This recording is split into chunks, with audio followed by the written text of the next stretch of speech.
English grammar में देखो बहुत सारे टॉपिक्स रहते हैं, ठीक है। तो जितना हम लोग हमारा सिलेबस में है उतना हम लोग पहले कवर अप करें, ठीक है। तो first, reading comprehension in English language.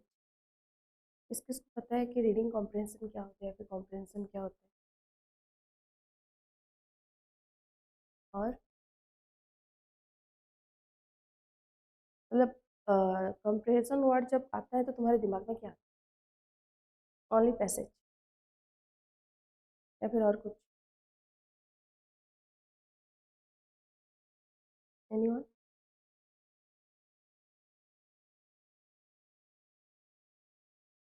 बताओ।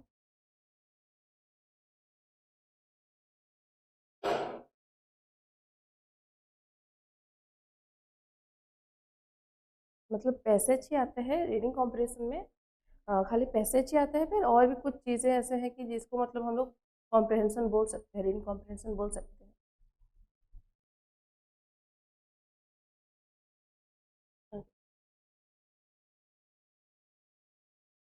तो व्हाट इज कॉम्प्रहेंशन? कॉम्प्रहेंशन का मीनिंग क्या है, ठीक है। तो comprehension the word comes from the comprehend, जिसका मीनिंग है अंडरस्टैंड, मीन्स समझना, ठीक है। तो कॉम्प्रहेंशन मीन्स कुछ रिलेटेड टू अंडरस्टैंडिंग, ठीक है। Then it is a multi-dimensional process that involves understanding languages, ठीक है। तो it is a multi dimensional process, means एक मल्टी डायमेंशनल बहुत सारा प्रोसेस है, ठीक है, दैट इन्वॉल्व्स अंडरस्टैंडिंग लैंग्वेजेस। कौन कौन सा है? लैंग्वेज को अंडरस्टैंड करना रहता है, लिंकिंग न्यू इन्फॉर्मेशन, ठीक है। इन्फॉर्मेशन कौन कौन सा नया है, ठीक है, उसमें तो मतलब पैसेज मान लो, अभी मैं मतलब एग्जाम्पल के हिसाब से अनसीन पैसेज या फिर रीडिंग कम्प्रहेंशन के हिसाब से ले लो, ठीक है। तो linking new information, linking new information means जिसमें तुम लोग को इन्फॉर्मेशन दिया गया है और उसके बारे में तुम्हारे जो दिमाग में कुछ आइडिया है, ठीक है, उसको तुम लोग लिंक करना है, ठीक है, मतलब नए और पुराने को लिंक करना है। Then to your prior knowledge, means जो तुम्हारे पहले से नॉलेज है, प्रायर नॉलेज मीन जो तुम्हारे पहले से नॉलेज है, एंड उसमें पैसेज में जो वर्ड्स हैं उसको लिंक करना है, ठीक है। And to grasp its meaning, to grasp its meaning means तुम्हारा prior knowledge and new knowledge को कम्बो करके उसके बाद तुम्हारा जो आइडिया होता है या फिर कुछ मतलब समझने के लिए आगे, to grasp its meaning means एक मीनिंगफुल सेंटेंस क्रिएट करते हो, उसमें क्या है उसमें, clear? Okay. It signifies a wide scope and deep understanding with synonyms like extensive, all-inclusive and thorough. It signifies wide scope means इसका यहाँ पे लिखा है मल्टी डायमेंशनल, ठीक है, तो बहुत सारा डायमेंशन है, मीन्स यहाँ पे जैसे लिखा है वाइड स्कोप, बहुत सारा चीज होता है, मतलब एक चीज में वो लिमिट नहीं रहता, ठीक है। एंड डीप अंडरस्टैंडिंग में इसको डीपली तुम लोग को अंडरस्टैंड करना है कि किस बारे में पैसेज दिया गया है, क्या है उसमें, कौन कौन सा मतलब चीज़ें हैं। कुछ सिनोनिम्स, बहुत सारे सिनोनिम्स रहते हैं, लाइक एक्सटेंसिव, ऑल इंक्लूसिव, दोनों का मैक्सिमम सेम ही है। एक्सटेंसिव मीन्स सब कुछ लेके, ऑल इंक्लूसिव सबको लेके, ठीक है। एंड थोरो मीन्स एक थोरोलिटी, मतलब ऐसे छोड़ छोड़ के स्किप नहीं कर सकते। क्लियर? समझ में आ गया सबको? Then comprehension of passage means understanding what the writer wants to say। तो जो लिखे होते हैं, यहाँ पे राइटर क्यों बोला? क्योंकि हम लोग जब पैसेज, अभी जैसे तुम बोले कि पैसेज, ठीक है, तो comprehension means not only the passage, ठीक है। यहाँ पे आते हैं देखो टाइप्स ऑफ कॉम्प्रिहेंशन में, इसको मैं करूँगी। अनसीन पैसेज जो तुम लोग को पता है comprehension means. Then prose, prose तो पता है, poem, newspaper, scientific report, descriptive passage, novel, story, ये सब एक टाइप ऑफ कॉम्प्रिहेंशन ही है, ठीक है। तो यहाँ पे राइटर बोलने से तुम लोग को आइडिया हो गया है कि मतलब comprehension means not only unseen passage but also novel, story, poem, prose, जिनका मतलब एक राइटर रहते हैं, ठीक है। तो comprehension passage, comprehension of passage means understanding what the writer wants to say. तो उसमें हम लोग को समझना होता है कि ऑथर का पर्पस क्या है, ऑथर क्या कहना चाहते हैं उसमें, ठीक है। उसका मेन पर्पस क्या होता है? To test the understanding level and grasping power of the students. तो जो ऑन सीन पैसेज रहता है उसमें मार्क्स रहते हैं, ठीक है। तो स्टूडेंट्स के मतलब कितना अंडरस्टैंडिंग लेवल है, वो कितना समझे हैं, कितना डीपली समझे, उस बेसिस पे वो लोग आंसर देते हैं। वो लोग कितना समझे उसका पर्पस रहता है कि मतलब लेवल सॉरी स्टूडेंट्स का अंडरस्टैंडिंग लेवल को टेस्ट करना रहता है, ठीक है। देन टाइप्स ऑफ कंप्रेशन पता हो गया, चल गया। देन फॉर्मेट ऑफ पैसेज, तो there are mainly two types of passage mainly, ठीक है। First one is discursive, okay, and second one is factual. समझ में आ रहा है कि नहीं आ रहा है? आ रहा है तो okay. Discursive means size of the passage from 450 to 500 words, means जो लेंदी पैसेज रहता है, ठीक है। इसमें क्या होता है,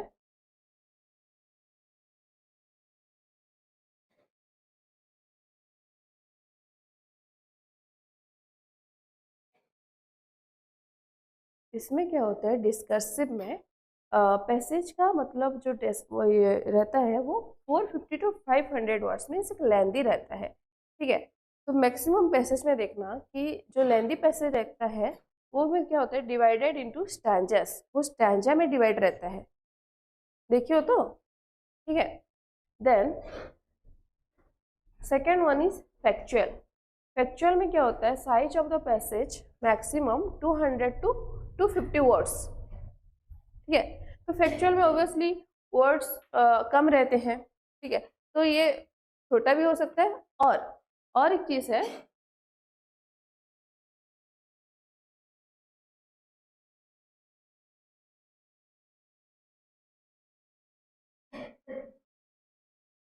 ठीक है। तो फैक्चुअल में क्या होता है size of the passage 200 to 250 words, ठीक है। तो ये पैसेज में मैक्सिमम हम लोग का रहता है कौन कौन सा, एक होता है पाई चार्ट,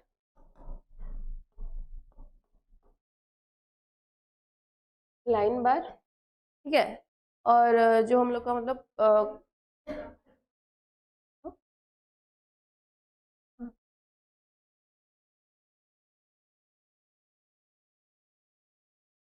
ग्राफ्स, ठीक है। तो डिस्कसिव में पता हो गया कि मतलब वो लेंदी रहता है एंड वो स्टैंजा में डिवाइड होता है। मैं ये नहीं बोल रही हूँ कि हर चीज स्टैंजा में होता है, मतलब जो लेंदी है बोल के कुछ कुछ पैसेज ऐसे होते हैं जो कि स्टैंजा वाइज डिवाइड किया जाता है, ठीक है। देन फैक्चुअल में क्या होता है वर्ड्स कम रहते हैं, तो एक स्टैंजा भी होगा या फिर एक पैराग्राफ भी होगा या फिर 2 पैराग्राफ भी होगा, बट उसमें इंक्लूड होता है पाई चार्ट, देता है ना, मतलब एक स्ट्रक्चर देता है, डायग्राम देता है, मतलब ग्राफ्स देता है, लाइन बता, ये सब आता है तुम्हारे फैक्चुअल में, क्लियर। मतलब ये सब को देख के तुम लोग को मतलब पैसेज को सॉल्व करना रहता है, ठीक है। Then key focus, what is the key focus of an comprehension passage, ठीक है। तो की फोकस क्या क्या रहता है, मतलब कॉम्प्रिहेंशन बनाया क्यों गया है, ठीक है। तो फर्स्ट है vocabulary knowledge. Vocabulary knowledge means पता है क्या है, तो आप लोग कितना वर्ड जानते हो, कितना मतलब आपका वोकेबुलरी कितना स्ट्रांग है। हम लोग बोलते हैं कि वोकेबुलरी किसका कितना स्ट्रांग है, मीन्स कितना कोई मतलब नया नया वर्ड्स पता है किसको, ठीक है। तो अगर तुम लोग को बोला जाएगा कि write a passage in between 200 to 250 words और समथिंग लाइक दैट, ठीक है, तो तुम लोग का ऑब्वियसली एक टॉपिक दिया जाएगा, उस बेसिस पे तुमको लिखना है। तो जिसका जितना वोकेबुलरी लैंग्वेज जितना जितना स्ट्रांग होगा तो वो ज़्यादा इनपुट कर पाएगा पैसेज में, ठीक है। तो पैसेज का क्या फोकस रहता है, vocabulary knowledge, then background knowledge, ठीक है। तो जब हम लोग कोई टॉपिक लेते हैं तो ऑब्वियसली हमारे दिमाग में आता है कि नहीं इसके बारे में है तो हाँ ये कुछ कुछ हो सकता है, ठीक है। बट जब पैसेज में आता है तो कुछ नया चीज़ तुमको सीखने को मिलता है, ठीक है। तो वो डिपेंड करता है तुम्हारा जो मैं पढ़ाई थी अभी मतलब प्रीवियस में कि तुम्हारा prior knowledge means prior knowledge कितना है, एंड उस बेसिस पे तुमको मतलब सॉल्व करना रहता है उसके बैकग्राउंड को लेके एंड तुम्हारा प्रायर नॉलेज को मिला के, ठीक है। इन्फ्योरेंस, इन्फ्योरेंस मीन्स थ्रो इन्फ्योरेंस मतलब थ्रो प्रैक्टिस द पैसेज, ठीक है। हम लोग प्रैक्टिस करके पैसेज को inference. Inference means that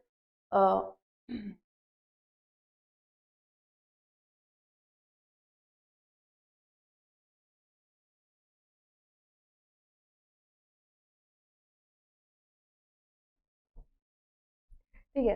तो इन्फ्योरेंस मीन्स डीप मीनिंग और हिडन थिंग्स, ठीक है, जो मतलब हम लोग को कैजुअली लगता है कि चीज पैसेज में है, बट उसका कुछ मीनिंग दूसरा रहता है, ठीक है। मतलब उसको हमको समझना है, deep meaning and hidden things means अंदर क्या क्या है और क्या क्या है, ठीक है।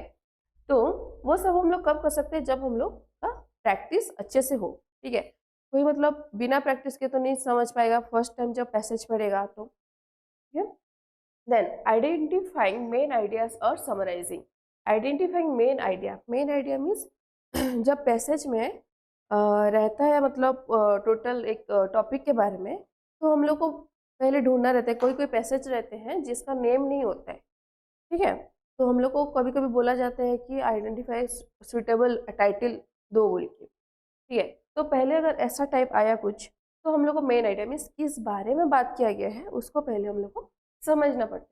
और समराइजिंग मीन तो पता ही होगा कि हम लोग अपने हिसाब से उसको जितना हो सके शॉर्ट कर सके, जिसको हम लोग को बेटर अंडरस्टैंडिंग रहता है। ओके, देन क्लियर हो गया, इतना समझ में आ रहा है। Then comprehension monitoring. तो कॉम्प्रिहेंशन मॉनिटरिंग मीन्स किस किस बेसिस में मतलब वो पैसेज बनाया गया है, ठीक है।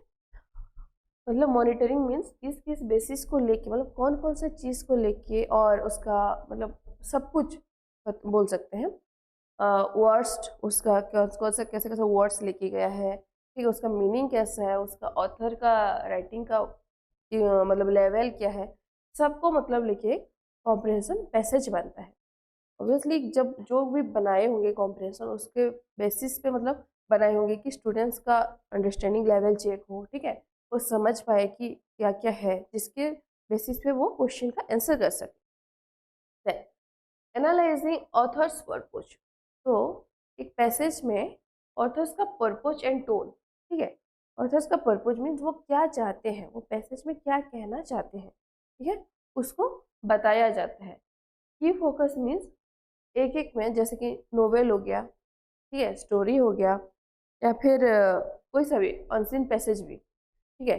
टॉपिक अगर दिया गया तो सही बात है, अगर नहीं दिया गया हो तो जो लिखे हैं, जो भी लिखा है, क्या कहना चाहते हैं, किस बारे में है टॉपिक में, ठीक है, उसको बताना होता है कॉम्प्रिहेंशन का की फोकस। Then structural understanding. यहाँ से पता ही चल जा रहा है structural understanding means, structure means जो तुम्हारा क्या बोलते हैं, ग्रामर में एक सेंटेंस क्रिएट करने के लिए सब्जेक्ट वर्ब ऑब्जेक्ट ये सब तो रहता है, ठीक है। तो स्ट्रक्चरली कौन सा सेंटेंस कैसा है, ठीक है, कोई कोई समझ नहीं पाते हैं कि मतलब स्ट्रक्चर कैसा है, ठीक है। तो इसमें मतलब बताया जाता है कि स्ट्रक्चर कौन कौन सा स्ट्रक्चर, मतलब कौन सा टोन, जैसे और भी ये है मतलब सॉरी मेटाफर सिमिली, वो तो पता है ना, कौन कौन सा, जब अगर पोएम हो गया मान लो, तो उसमें कौन कौन सा लगा मेटाफर यूज हुआ है, सिमिली हुआ है, तो उसका स्ट्रक्चर क्या है उसको समझना भी एक उसका मतलब मेन पॉइंट है।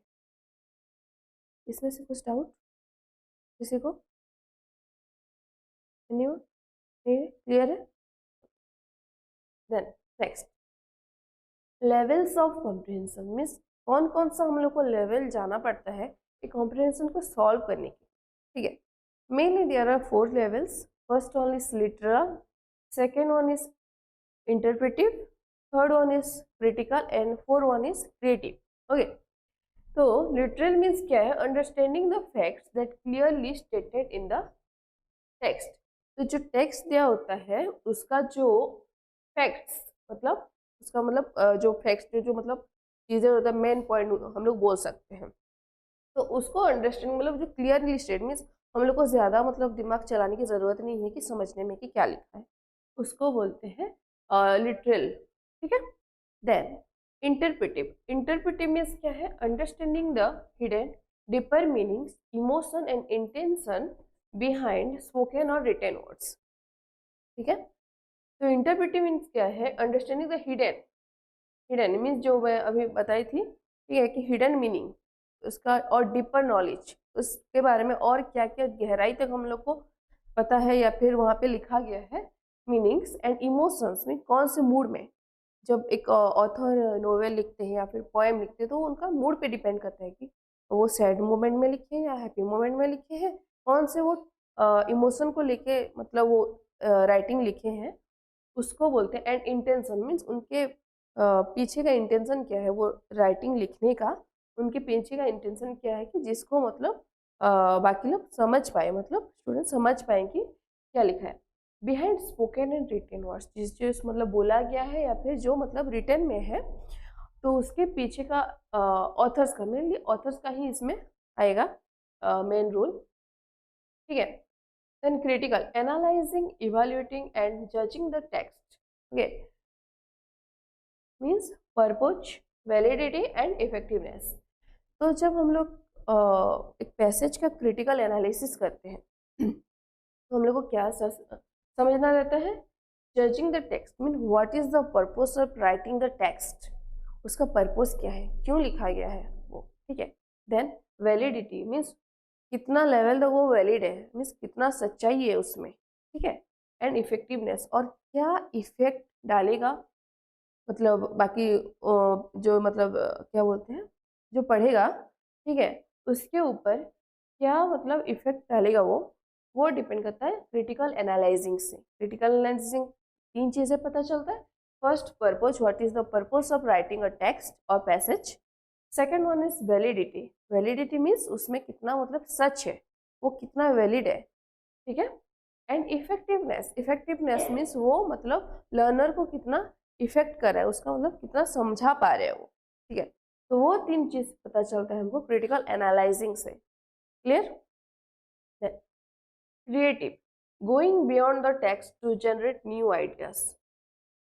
कुछ में ऐसा रहता है कि एक क्या बोलते हैं, टॉपिक दिया रहता है, किसी किसी में टॉपिक नहीं भी दिया रहता है, उसमें बोला जाता है कि तुम मतलब अपना कुछ व्यू दो और अपना पॉइंट ऑफ व्यू रखो, सजेस्ट करो, रहता है ना पैसेज में, एक एक पैसेज में रहता है कि आपके हिसाब से क्या हो सकता है, या फिर कुछ सजेस्ट करो, जैसे कि और कुछ हो सकता है मतलब पैसेज के रिलेटेड। देन रहता है कि टॉपिक, एक अच्छा टॉपिक सजेस्ट करो उसके नाम में, अगर जिसका टॉपिक नहीं, ठीक है। तो creative means obviously, creative means पता है, क्रिएटिव थिंकिंग मीन्स बियॉन्ड, तुम्हारा beyond the text means text के बाहर से तुम्हारा खुद का आइडिया कितना है, टेक्स्ट को देख के ये सब मतलब जो लेवल्स है ये सबको क्रॉस करके तुम्हारा क्रिएटिव माइंड कितना है कि तुम एक टेक्स्ट को उसका एक वेल सुटेबल हेडिंग दे सको, ठीक है ना। तो क्रिएटिव में क्या होता है, तुमको मतलब खुद का दिमाग लगाना रहता है, ठीक है, टू गिव अ टेक्स्ट और जो कुछ भी हो मतलब पैसेज में, उसको एक मतलब सुटेबल टाइटल देना रहता है, ठीक है। Clear? Then two techniques of comprehension. तो मेनली बहुत सारे टेक्निक्स हैं, बट देयर आर 2 टेक्निक्स, 2 ही टेक्निक्स मैक्सिमम यूज किया जाता है to solve the passage as much as possible. Means जितना जल्दी हो सके पैसेज को हम लोग को अगर सॉल्व करना है तो देयर आर 2 टेक्निक्स, 2 टेक्निक्स का यूज किया जाता है, ठीक है। First one is skimming, okay, skimming पहले सुने हो ना, स्कीमिंग मीन्स क्या है, इसमें जो लिखा है उसको छोड़ो, तुम बताओ अपने हिसाब से।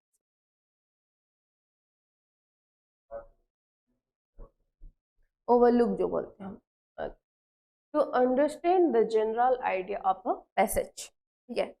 तो जब मतलब एक पैसेज रहता है उसका मतलब स्कीमिंग, स्कीमिंग मीन्स हम लोग को क्या क्या देखना रहता है, स्कीमिंग मीन्स एक ओवरलुक रहता है, ठीक है। इसमें लिखा है general idea, general idea like की पॉइंट्स, मतलब शॉर्टली हम लोग बता सकते हैं की पॉइंट्स।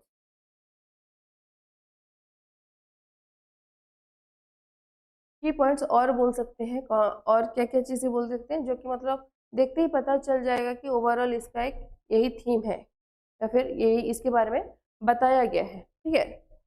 तो थ्रू स्कीमिंग हम लोग को पता चल जाता है इसका थीम, ठीक है, उसका पर्पस मतलब किस बारे में है, किस लिए है, ठीक है, किस बेसिस में है और क्या लिखा है वो तो थीम से पता चल ही जाता है। ठीक है, स्कीमिंग क्लियर, समझ के। देन स्कैनिंग, स्कैनिंग तो पता ही होगा, बट पैसेज में स्कैनिंग का मतलब क्या होता है, for specific words, numbers, details और आंसर। स्पेसिफिक वर्ड्स, ठीक है, जैसे कि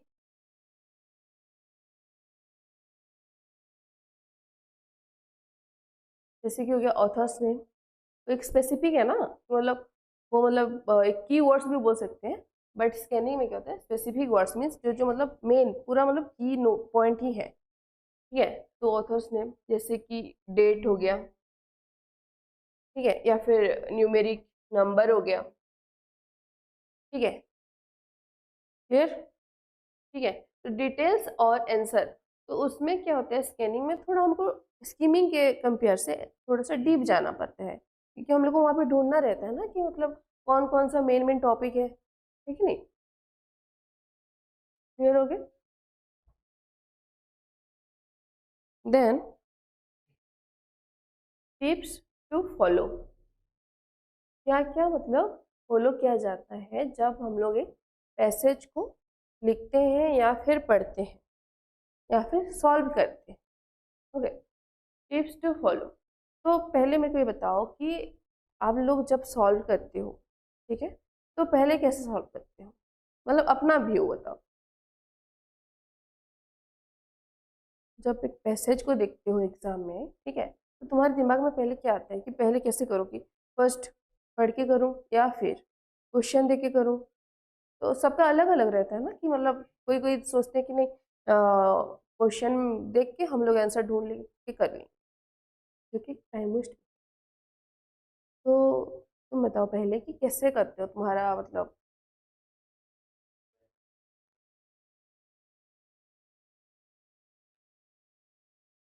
क्वेश्चन देके पैसे से आंसर ढूंढ लेते हो। अच्छा, और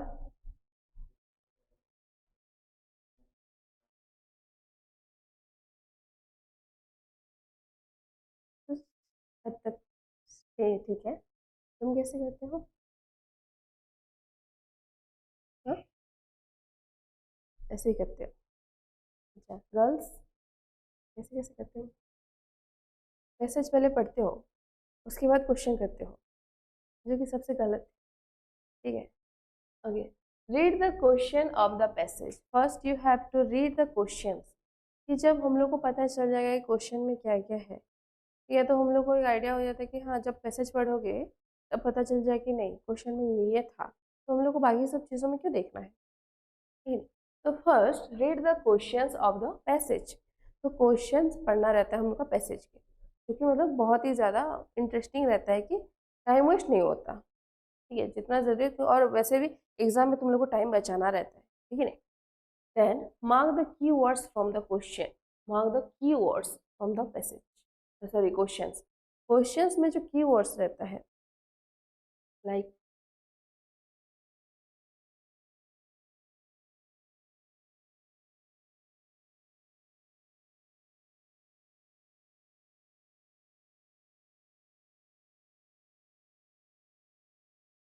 इसमें की वर्ड्स क्या है, नेम ऑफ द ऑथर, ठीक है, तो मैंने ऑथर ऑथर के बारे में पूछा गया, ठीक है, तो ऑब्वियसली पैसेज में कहीं से कहीं भी रहे, कोई कोई में स्टार्टिंग में रह जाते हैं, कोई कोई में एंड में रहते हैं, कोई कोई में बीच में रह जाते हैं, ठीक है, तो हम लोग को पॉइंट आउट करना है ऑथर। हाँ मतलब जो तुम्हारा एग्जाम पेपर रहता है उसमें मना करते हैं, मतलब स्ट्रिक्टली बोला जाता है कि राइटिंग नहीं करना है क्वेश्चन, ठीक है। तो उसमें हम लोग क्या कर सकते हैं, you can just little bit point, हाँ ठीक है, तो मतलब तुम लोग मतलब क्या कर सकते हो, पॉइंट कर सकते हो, जस्ट तुम लोग को समझ में आना चाहिए बस, ठीक है।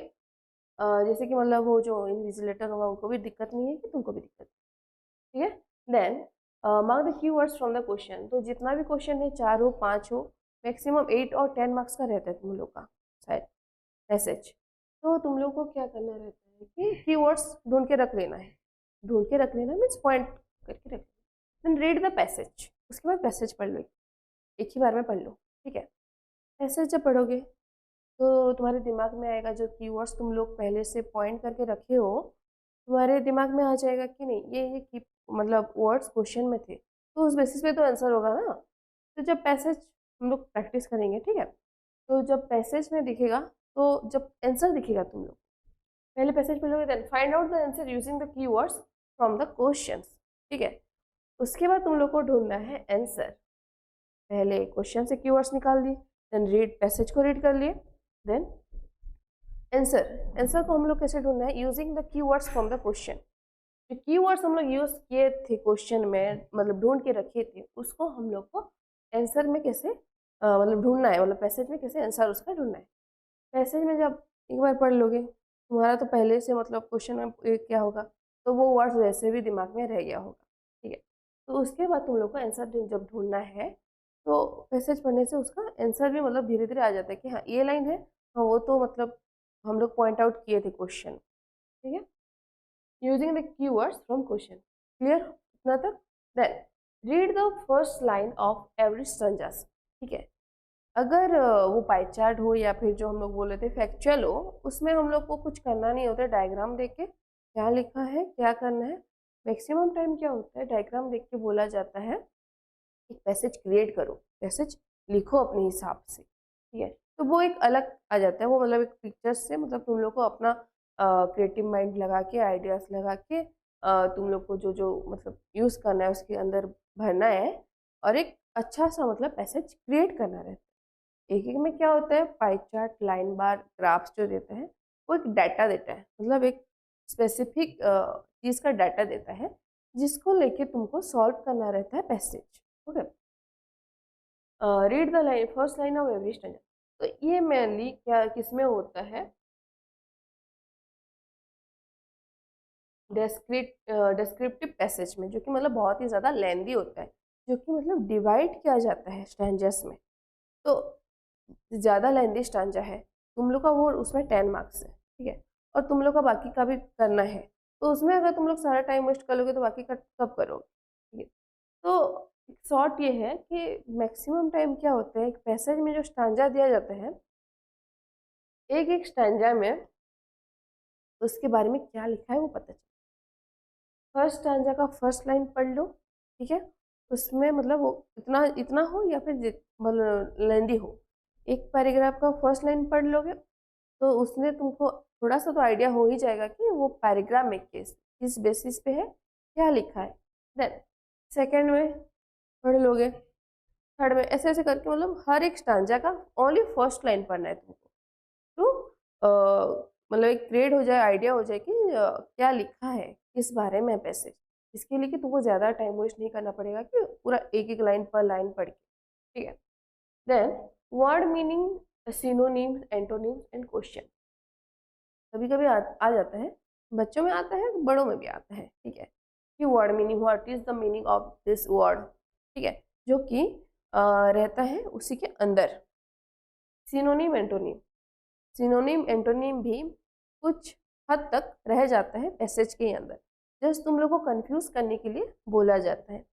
तो ये जो सिनोनिम एंटोनिम है, इसको हम लोग कैसे ढूंढे, any idea?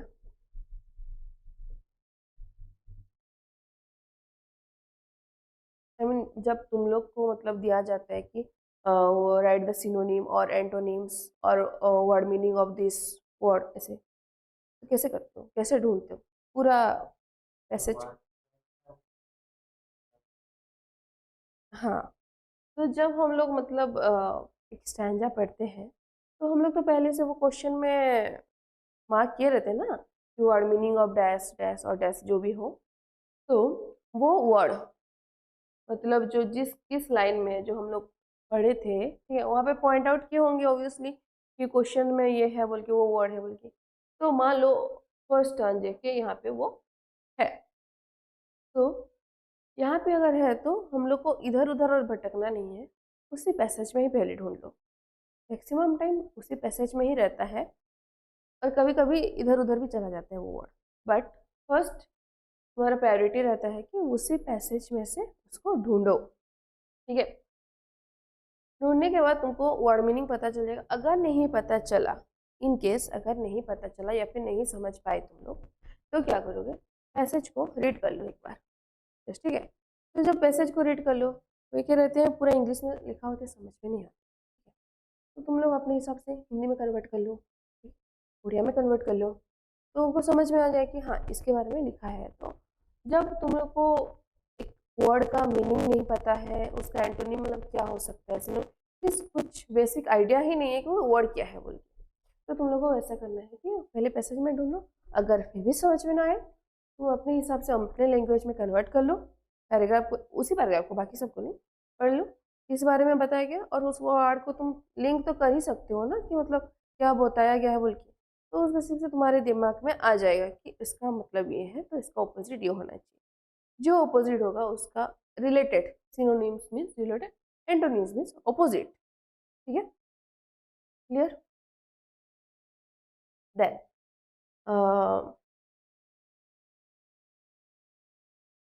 do not copy exact sentence from passage to answer. Do not copy the exact sentence, ठीक है। तो इसमें क्या होता है, और जो तुम्हारे जो चेक करते हैं, ठीक है, और जो दिया जाता है टेस्ट करने के लिए, जो तुम्हारा अंडरस्टैंडिंग लेवल, क्रिएटिव तुम्हारा कितना माइंड है, क्रिएटिव तुम्हारा आइडियाज़ कितना है, इसमें तुम लोग को पता जैसे चलेगा, जो मतलब चेक कर रहा है, ठीक है, कि कौन सा स्टूडेंट कितना इंटेलिजेंट है, कितना उसका क्रिएटिविटी है। तो मतलब इसमें मतलब एक एक क्वेश्चन दिया जाता है कि अपनी लैंग्वेज में लिखो या फिर अपना पॉइंट ऑफ व्यू रखो, जो मैं बता रही थी। इस स्टैंजा को देख के तुमको क्या लग रहा है, जैसे मैं बता रही थी, सुटेबल टाइटल एक सजेस्ट करो, देन बोलते हैं कि तुम्हारे हिसाब से ये कैसा होना चाहिए, वो कैसा होना चाहिए, मतलब मान लो एक टॉपिक लेते हैं एयर पॉल्यूशन, ठीक है, तो सजेस्ट करो कि हम लोग कैसे एयर पॉल्यूशन को कंट्रोल कर सकते हैं, ठीक है, या फिर तुम्हारे हिसाब से और क्या क्या है जो कि मतलब एयर पोल्यूशन को मतलब उसके डिमेरिट्स हो, एडवांटेजेस डिसएडवांटेजेस, कुछ भी बोल सकते हो, ठीक है। तो वो क्या होता है, do not copy the exact sentence from the passage to answer. Obviously air pollution के बारे में पैसेज दिया गया है, ठीक है, और तुमको पूछा गया है कि तुम्हारे हिसाब से और क्या क्या चीज़ें हैं, means out of the passage, जो कि तुमको अपने हिसाब से लिखना है, ठीक है। तो उसमें मैक्सिमम क्या करते हैं, टाइम बचाने के चक्कर में, तो ठीक है, पैसेज में जो है उसको इधर का उधर करके लिख लेते हैं, पता नहीं चलेगा।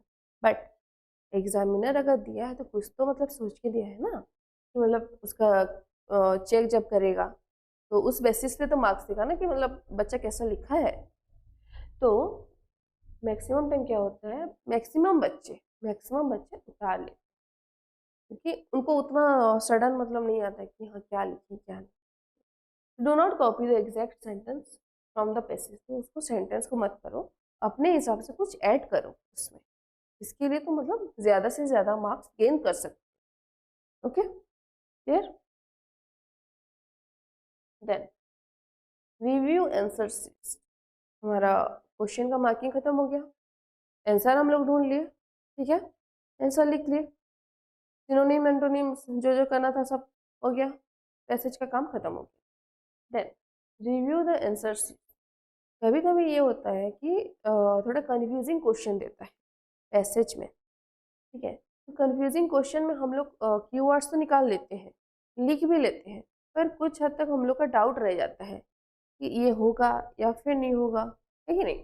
तो पहले उसके बाद हम लोग को चेक करना रहता है, after you are finished with the questions review your paper. तो ऑब्वियसली चेक करते हैं कि क्या लिखा है क्या नहीं, जो जो तो तुम लोग को डायरेक्ट पता है, जैसे what is the name of the author, वो direct answer, date direct answer है, ठीक है। It will help you correct your answers and reframe your sentence if necessary, ठीक है। तो हम लोग को एक आइडिया हो जाता है कि अगर हम लोग एक बार रिव्यूअर चेक कर लेंगे तो हम लोग को पता चल जाएगा कहाँ पे गलत हुआ है, कहाँ पे सही हुआ है, या फिर हम लोग को कुछ और लिखना है, ऐसे। We should always review and go back to the sections where we has doubts, ठीक है। तो हम लोग को मैं अभी बता रही थी, कुछ कुछ ऐसे कंफ्यूजिंग क्वेश्चंस रहते हैं जिसका आंसर तो हम लोग को लिख लेते हैं, बट हम लोग को लगता है कि नहीं, या फिर ये हो सकता है, या फिर कुछ और ऐड कर सकते हैं हम लोग, ठीक है। तो जिस सेंटेंस में या फिर जिस क्वेश्चन में हम लोग को डाउट होगा, ठीक है। मतलब एक रहता है ना कन्फ्यूजन कि अगर मैं ये लिख देती तो ज़्यादा बेटर होता, अगर मैं वो लिख देती तो ज़्यादा बेटर होगा, ठीक है। तो वहाँ पे we should always review and go back to the section where we has doubts. तो हम लोग को वो सेक्शन में वापस जाना है जब हम लोग का पूरा कंप्लीट हो जाए पैसेज, ठीक है। तो कंप्लीट हो जाए तो डाउट्स क्लियर करने के लिए। नहीं समझ में आ रहा है? ठीक है, तो डाउट्स समझ में नहीं आ रहे?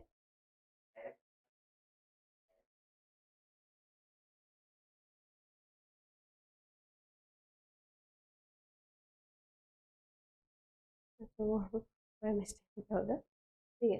तो वहाँ पे क्या होता है कि हम लोग को समझना रहता है कि अगर सही है या फिर गलत है, ठीक है। तो उस बेसिस पे हम लोग को फिर से वही सेक्शन में जाना रहता है, हम लोग का खुद का कन्फ्यूजिंग मतलब कन्फ्यूजन और डाउट्स क्लियर करने के लिए कि अगर एक रह जाता है ना कि मतलब पैसेज भी खत्म कर लिया, एग्जाम भी खत्म करके आए गए, फिर घर में सोचोगे कि नहीं वो पैसेज में जो लिखा था मैं भी गलत हो सकता है, मैं भी राइट हो सकता है, मैं भी हम लोग कुछ और ऐड कर सकते हैं जिसके लिए हम लोग को मैक्सिमम कोर्स स्कैन कर सकते हैं। तो उसको क्लियर करने के लिए मतलब और एक बार क्रॉस चेक कर देना चाहिए। क्लियर? समझ में आ गया? Any doubt? देन नेक्स्ट क्या है, पैसेज, जिसको हम लोग प्रैक्टिस करें, ठीक है। तो we know that summer is almost here when we start to uh, hear this buzzing bees। पहले तो तुम लोग को ये देख लेना कि इसका टॉपिक नहीं, उसका हेडलाइन नहीं, ठीक है। तो पहले you have to create a general idea that what the passage is about, ठीक है। buzzing bees, although many people are afraid of bees, they are very important to have around, without them you don't have honey and there would be less fruit and vegetables plants for us to eat। तो first paragraph में क्या बताया गया है? बीस के बारे में। और क्या बताया गया है? समर सीजन के बारे में बताया गया। तो दो ही चीजों के बारे में बताया गया है, हनी बीज एंड समर सीजन के बारे में, ठीक है। Then in the warm weather bees flies among the flowers looking for food, they are collecting nectar and spreading pollen, ठीक है। इतना तक पता चल गया कि वो क्या करते हैं, उनका काम पता चल। Nectar is a sweet sticky liquid that बीज यूज टू मेक हनी। और एक आइडिया हो गया कि नेक्टर क्या चीज है। Pollen is a powder made by some plants एक पाउडर होता है पोलन तो क्रिएट करते हैं।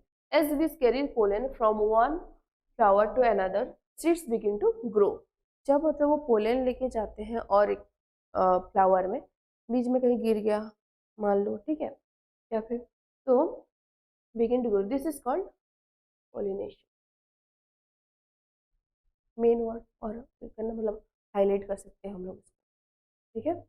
Then when a bee finds nectar और pollen, it does a dance for the other bees to let them know where to find the food। तो बीज का क्या होता है, वो एक झुंड में रहते, पता तो है ना, बीज रहते हैं, ठीक है। तो जब एक बीज को क्या होता है, मिल जाता है नेक्टर और पोलन, ठीक है। नेक्टर क्या है पता है, पोलन क्या है पता है, उसको पता चल जाता है तो वो मतलब डांस करने लगता है, ठीक है। डांस करके मतलब उसको बाकी सबको बताता है कि कहाँ मतलब फिर से पेड़ उगने वाला है जिसके थ्रू मतलब बाकी सब मतलब वहाँ से नेक्टर एंड पोलन कलेक्ट कर सकते हैं, ठीक है। तो मतलब पहले स्टैंजा में हम लोग का समर सीजन बीज बजिंग बीज के बारे में बताया गया है। देन वो क्या करते हैं, क्या क्या चीज़ है जिसको लिए वो उनको हनी का मतलब बनाते हैं, कैसे बनाते हैं, ठीक है। प्लांट कैसे ग्रो करते हैं, प्रोसेस क्या है, पॉलिनेशन, एक ओवरऑल आइडिया हो गया, ठीक है। Then as for those stinging bees, only female bees have stingers। They usually sting when they are trying to protect themselves or their hives, ठीक है। तो फर्स्ट थ्री लाइन क्या पता चल रहा है, स्टिंगिंग बीज जो डंग मारते, ठीक है। अमंग दो स्टिंगिंग बीज ओनली फीमेल बीज स्टिंगर्स। तो बीज का जो मेल और फीमेल रहते हैं, फीमेल्स में ही मतलब स्टिंगर्स रहते हैं जो कि मतलब they usually sting when they are trying to protect themselves or their hives. वो मतलब ऐसे ही मतलब किसी पे अटैक नहीं करते, ठीक है। कब करते हैं? टू प्रोटेक्ट देमसेल्फ, मतलब वो खुद को प्रोटेक्ट करने के लिए। और हाइव्स, हाइव्स मीन्स जहाँ पे जो हनी बी का जो छत्ता रहता है उसको बोलते हैं हाइव्स। पता है? तो हाइव्स नहीं पता था? हाइव्स नहीं पता था? हाइव्स मतलब हनी बी का जो छत्ता रहता है जिसमें वो रहता है उसको बोलते हैं हाइव। तो फर्स्ट 3 लाइन्स में मतलब हम लोग को एक आइडिया हो गया कि स्टिंग जो मारते हैं वो फीमेल्स बीज रहते हैं, ठीक है। और क्यों मारते हैं? कि प्रोटेक्ट देमसेल्फ और देयर हाइव। जो जहाँ पे किसी को अगर उनको मतलब कुछ लगा कि डेंजर है, वहाँ पे वो लोग मतलब अटैक करेंगे। या फिर अगर किसने उनको छत्ते को छेड़ा, ठीक है, अगर बाई चांस कोई होता है ना मतलब हनी निकालने के लिए लोग ये करते हैं, तो उसी टाइम वो लोग अटैक करते हैं। अदरवाइज वो लोग मतलब किसी को हार्म नहीं करते। Then the most common bee, the honey bee dies after stinging, ठीक है। तो हनी बी क्या होते हैं जो मतलब डंग मारते हैं, वो डंग मारते ही मर जाते हैं, ठीक है। क्यों मर जाते हैं उसमें उसके बाद देखते हैं। That is because the stinger, जो उसका स्टिंग जिससे वो डंग मारते हैं, ठीक है, which is attached to the bee's abdomen, उसके tummy और एब्डोमेन से लगा रहता है, अटैच रहता है वो जो डंग, ठीक है, gets pulled out of the bee's body after getting stuck in the victim skin. ये तो जब एक हनी भी डंक मारता है, जिससे वो डंक मारता है, ठीक है, समझ में आ रही है? ओके, जिससे वो डंक मारता है वो क्या होता है, अटैच होते हैं उसके एब्डोमेन से। ओके, तो जब किसी को वो अटैक करेगा या फिर विक्टिम्स, विक्टिम्स कोई पर्सन को अटैक करेगा, तो क्या होता है, जो वो अटैक करता है वो जो बहुत ही हल्का रहता है उसका मतलब अटैचमेंट उसके एब्डोमेन से, वो बहुत ही हल्का रहता है। वो डंग मारते हैं तो वो विक्टिम के स्किन में ही रह जाता है, सूज जाता है ना बॉडी, उसके जो बोलते हैं हम लोग कांटा रह गया है उसका जो बोलते हैं वो ये हो जाता है, उसके विक्टिम की स्किन में रह जाता है। तो उसका मतलब अगर कुछ जो मतलब चला गया ना उसका स्टिंग, वो मर जाता है। इसीलिए इस चीज़ की वजह से उनको पता है कि अगर वो किसी को डंग मारेंगे तो उनका डेथ है उसके बाद। इसके लिए, इसी के लिए वो मतलब किसी को बेवजह अटैक नहीं करते। तो ओवरऑल आइडिया हो गया, 20 के बारे में बताया गया है। देन फर्स्ट स्टेप हम लोग का क्या था? क्वेश्चन, व्हाई आर बीस, व्हाई आर बीस इम्पोर्टेंट इंसेक्ट? बीस क्यों इम्पोर्टेंट है? क्यों इम्पोर्टेंट है?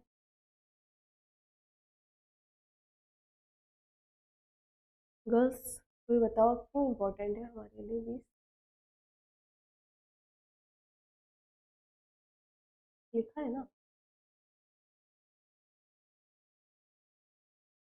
एनीवन बताओ कि मतलब बीस हम लोग के लिए क्यों इम्पोर्टेंट है? पता तो चल रहा है सर, क्यों है बताओ। हाँ, हनी नहीं मिल सकता, ठीक है।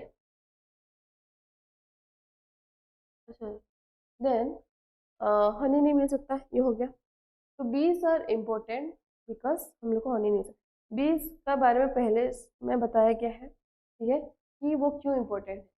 तो इम्पोर्टेंट तो बताया गया है। तो ये हो गया हमारा क्वेश्चन से। अभी मैं क्वेश्चन और पैसेज को दोनों के देखे, क्वेश्चन से की पॉइंट्स निकाल रहे हैं इम्पोर्टेंट।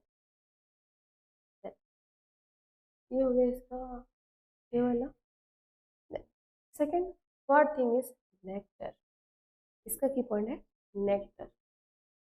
नहीं, पहले हम लोग क्वेश्चन देख रहे हैं ना, नेक्टर।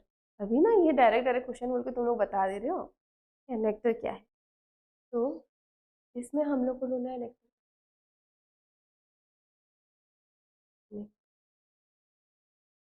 खत्म, उतना ही करो और नहीं, बाकी सब बात। Third one is what is pollination? Pollination क्या है? मैं फर्स्ट तुम लोग को इजी इजी मतलब तुम लोग को बेटर अंडरस्टैंडिंग के लिए पहला थोड़ा इजी दे रही हूँ। पॉलिनेशन में यहाँ पे आप पहले से अंडरलाइन कर चुके हो मतलब, ठीक है। तो ये वर्ड आता है पॉलिनेशन। देन आता है what happen to honey bee after it things. What happen, क्या हो जाता है हनी बी को?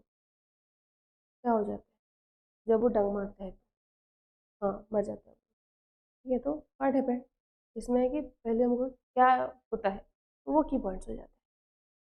ठीक है, देन फिफ्थ में है what would be a good title for this story.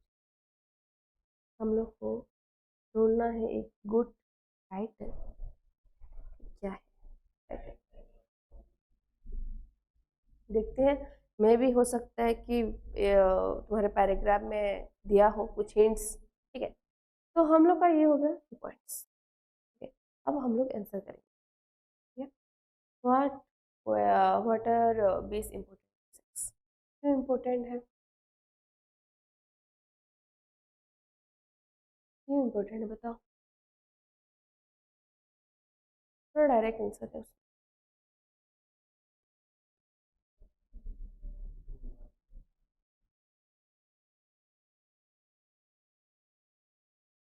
थोड़ा डायरेक्ट आंसर, हाँ मतलब स्ट्रक्चर वाइज थोड़ा खुद का लिखना है कि honey bees are important because without them or you don't have honey and there would be less fruit and vegetables। इसको तुम डायरेक्ट भी लिख सकते हो या फिर कुछ हद तक समराइज करके भी लिख सकते हो। हो गया। नेक्स्ट क्वेश्चन है व्हाट इज नेक्टर, वो भी डायरेक्ट क्वेश्चन। ठीक है,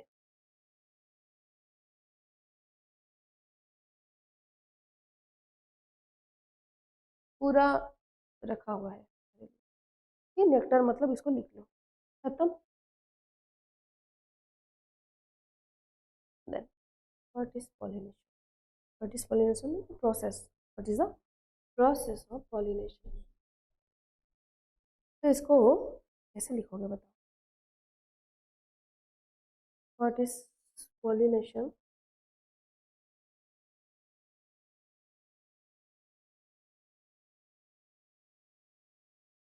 कितना से कितना लिखोगे या फिर कैसे लिखोगे।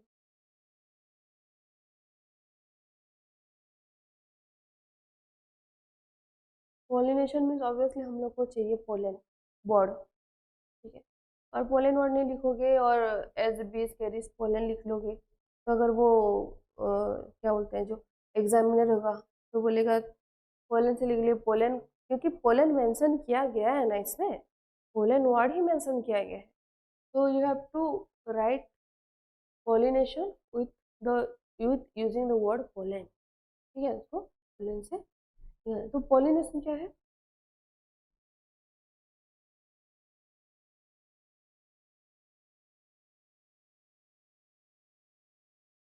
बताओ।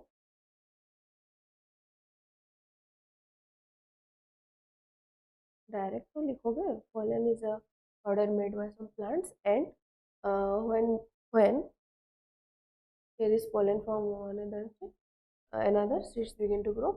थोड़ा थोड़ा बस चेंजेस करना है, उनको इतना भी दिमाग नहीं लगाना है कि मतलब ज़्यादा टाइम वेस्ट हो जाए। अगर डायरेक्ट क्वेश्चन जैसे नेक्टर का डायरेक्ट क्वेश्चन था डायरेक्ट आंसर लिख दिया। हाँ ये वाला थोड़ा लेंदी है तो थोड़ा कुछ ऐड करके ये करूँगा। ठीक है, तो पॉलिनेशन क्लियर, यहाँ से यहाँ तक हो गया। देन लास्ट में और एक है what happened to after things, यहाँ पे है वो पूरा लिख दिया है इधर। ठीक है, पूरा डायरेक्ट क्वेश्चन है आफ्टर थिंग्स। हाँ हनी भी राइस, मतलब पूरा डायरेक्ट क्वेश्चन क्या होता है द मोस्ट इम्पोर्टेंट और एक मतलब एक दिमाग चलाने वाला what would be a good title. पहले हम लोग देख लेते हैं से। मेरे ख्याल से तो दिया गया है बाजी। ठीक है, सबसे जो इजीएस्ट और मतलब सेप बोल सकते, सेप खेल गए हम लोग जो बोलते सेप। स्टार्टिंग से बताया गया कि समरी ऑलमोस्ट बाजिंग बीस। ठीक है, उसके बाद बीस के बारे में बताएंगे। तो समहाउ हम लोग बजिंग बीज जो है उसको टाइटल में दे सकते हैं जिसके लिए मतलब एक एग्जामिनर को आइडिया होगा कि नहीं बच्चा अच्छे से एनालिस करा है, उसको स्टडी किया है, इसके बेसिस पे उसको पता चल गया है कि यहाँ पे मतलब कौन सा है। तो बेस्ट मतलब ये होगा उसका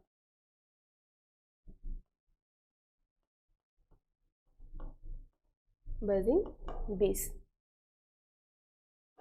ठीक है, तो क्लियर, समझ में आ गया?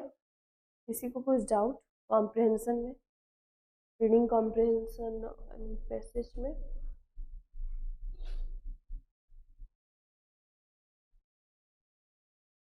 इसमें से कुछ डाउट है? कॉम्प्रिहेंशन का टाइप्स पता चल गया। अभी तुम लोग को एक जनरल आइडिया हो गया कि comprehension means not only on passage और reading comprehension, it also prose poem newspaper सबको ही बोल सकते हैं। ठीक है, ये सब तो समझ गए क्या क्या है? Any doubt? क्लियर मतलब हो गए रीडिंग कॉम्प्रिहेंशन क्या है? अगर कुछ डाउट है तो हम लोग नेक्स्ट पूछना है कुछ?